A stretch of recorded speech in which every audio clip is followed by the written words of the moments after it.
In gaming, the protagonist is the avatar in which we project ourselves onto. Through them, the entire game's narrative and gameplay mechanics unravel. But one thing is almost always true about the protagonist. Usually they're depicted as a morally upright individual. And yeah, that makes sense. A good person is always the ideal person, and by putting ourselves into their shoes, we therefore become the good guy. But fuck that. I don't want to play some thumb-sucking pansy. I want to light leaves on fire with Daniel.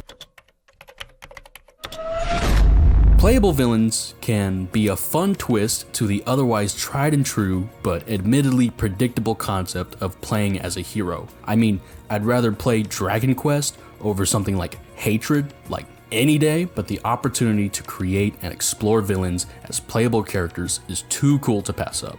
And I'm gonna go over the various forms playable villains can take in video games. But first, we have to understand that villainy is kind of like subjective. Anti-heroes. I won't dwell on this concept for too long since they're not really playable villains, but I feel like I should go over this for a bit just to clearly distinguish them. Yakuza, or Like a Dragon, or whatever, is a series about buff, oily Japanese men beating on other buff, oily Japanese men. Yeah, there's typically some sort of criminal conspiracy involved too. Kazuma Kiryu, one of those aforementioned buff, oily Japanese men, is our protagonist, and he's a pretty good guy. See, while Kiryu is a good person, he's someone who operates outside of the law, and while that doesn't necessarily make him a villain, he's 100% worked under villainous people. The Yakuza clan he works for is always getting into some kind of bullshit, and a lot of the time, Kiryu wants nothing to do with it.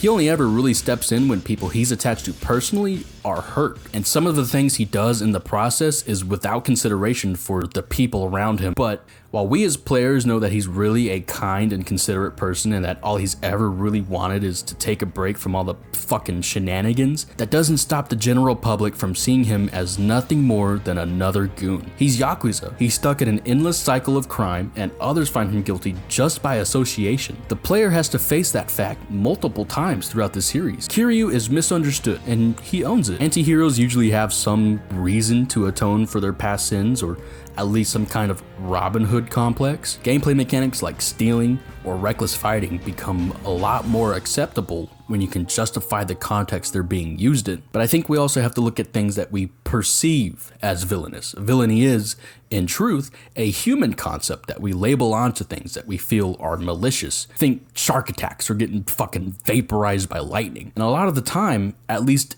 in games, these cases are a direct result of humanity's hubris. Games like Ape Out and Carry On, where people are fucking with something and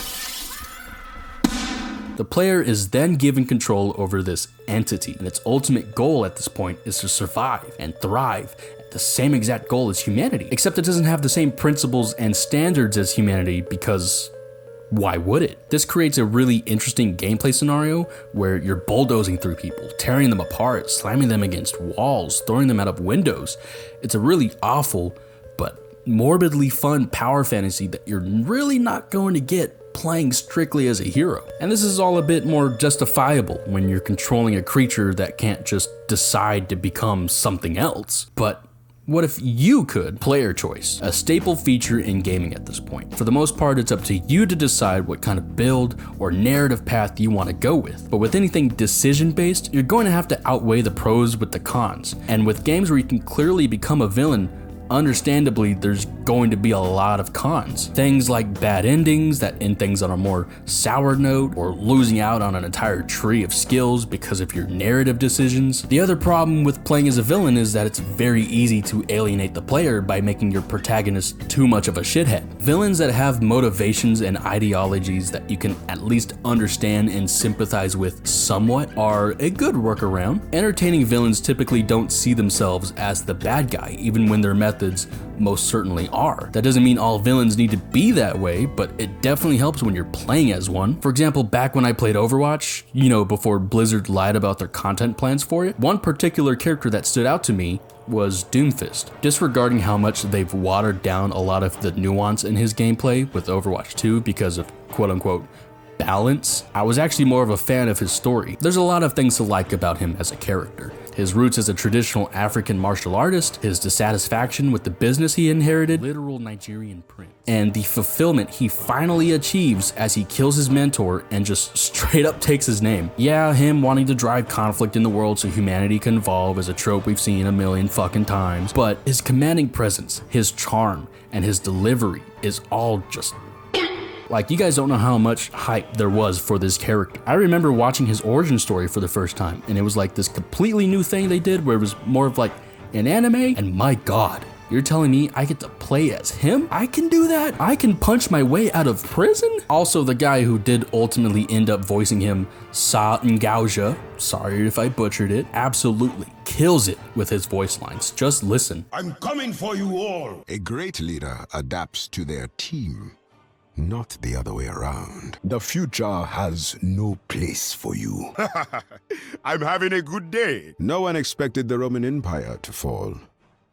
Perhaps that is why it did. Having insight into the context of his character really adds to the immersion of playing as this sophisticated and charismatic yet calculated and ruthlessly efficient warlord. It's honestly super sick, and it's no coincidence that hero shooters, fighting games, MOBAs, pretty much anything with a large lineup are all great examples of games that have successful playable villains. A diverse cast of characters is far more appealing and accessible to the general gaming audience. A larger roster with characters that fill out specific niches makes the choice to play as a villain much easier. It's also just fun, because in some cases it creates a kind of role reversal where the bad guys you've spent all game fighting become playable. It's a cool moment when a boss kicks your ass in one game and you get to kick ass as that boss in another. It also just opens the door for more creative gameplay. Not being chained down by some in-universe morality offers a sense of freedom you're not really going to get anywhere else. Concepts like controlling the elements to bend reality to your will, or a more chaotic and irresponsible approach, start to make a lot more sense when it's a villain doing it. Case in point, the Play as the Joker DLC for Batman Arkham Asylum. Joker's gameplay offers a unique blend of whimsical tomfoolery with sadism, resulting in a highly unconventional playstyle. First of all, he swings around like a fucking monkey. All of his movements are extremely flamboyant and exaggerated. All the while he's planning explosive chattering teeth, electrocuting people to death with hand buzzers. What else? Spraying them with toxic gas, yes, war crimes of course. He constantly taunts his enemies, reveling in the mayhem you've created. His world is one of twisted amusement, silly antics, and violence. And I think it's really neat to have a chance to be put into his shoes like that, even if for a moment. Playable villains in video games can be a really refreshing experience. Deviating away from hero-centric stories just for a bit can add variety, allowing players to explore more morally complex characters and experiment with more diverse gameplay opportunities. Embracing the dark side and the unique freedoms that come with it can add depth and excitement to the overall experience, and uniquely offers a captivating glimpse into the world of villainy.